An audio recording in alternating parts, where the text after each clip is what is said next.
성서신학적 성경공부 2강 창세기 3장의 인간의 자유와 타락에 대해서 알아보도록 하겠습니다. 스포로울은 고대 인본주의의 기초를 놓은 사람으로서 프로타고라스를 뽑지만 그 뿌리는 인간이 아닌 에덴 동산의 뱀이라고 이야기합니다. 그 뱀의 주장은 바로 하나님처럼 케 엘로힘이었습니다.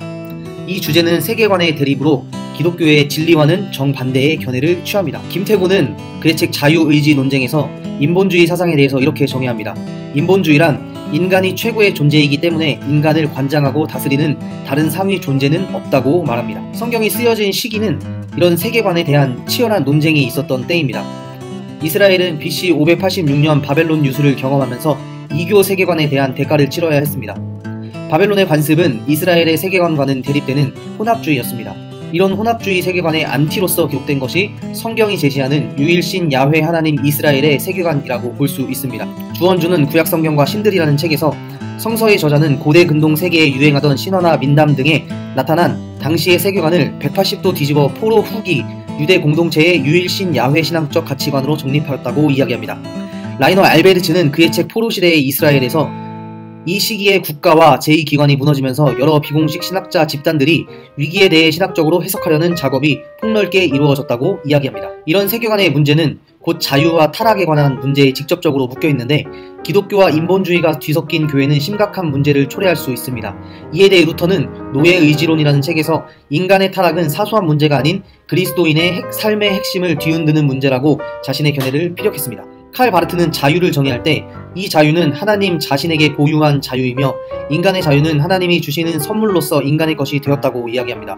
또한 하나님께서 인간에게 자유를 주실 때 이 자유는 피조물로서 인간 실존에 대해 특징 지으며 인간에게 약속된 영생에 속한 자유를 가리킨다고 이야기합니다. 또한 바르트는 그리스도인의 자유는 인간의 죄, 육체의 실존 양자를 포함한 자유로 이해되어야 한다고 말합니다. 또 하나의 중요한 자유의 정의는 순종의 자유입니다. 순종은 죄로부터의 멀어짐인데 육체로부터 영으로, 율법으로부터 하나님의 주권성 안으로, 죽음으로부터 생명으로의 이행이라고 볼 수 있습니다. 해방신학자들은 사회학적 측면에서 자유를 정의하는데 이 자유는 자신이 본성 안에서 잠재력을 발전시키는 능력이며 본성 안에 주어진 가능성이다라고 이야기합니다. 그러나 이 자유를 힘의 소유와 일치하는 것으로 보는 것은 맞지 않다고 이종우는 이야기합니다. 타락은 원죄의 맥락에서 아우구스티누스에게서부터 확인되는데 아담과 하와가 하나님의 명령을 어긴 것으로부터 하나님과 인간, 인간과 인간, 인간과 피조물들의 관계에 변형을 가져왔으며 이로 인해 모든 인간은 하나님과 멀어진 상태로 태어나게 되었다고 이야기합니다. 근본적인 죄는 시공간에서 벌어지는 실제적 죄와 상관없이 모두가 죄를 갖게 되었다는 결론에 이르게 되었습니다. 도널드 맥클라우드는 개혁주의 전통 안에서 내려온 타락의 기원에 관한 요점이 죄가 하나님께 있는 것이 아니라 인간의 자유의지와 사탄의 선동으로 촉발되었다고 이야기합니다. 또한 제임스 어셔에 따르면 뱀은 강요가 아닌 단지 아담에게 자유로운 조언과 설득을 했으며 아담은 그 자유를 자기 의지로 사용했다는 것입니다.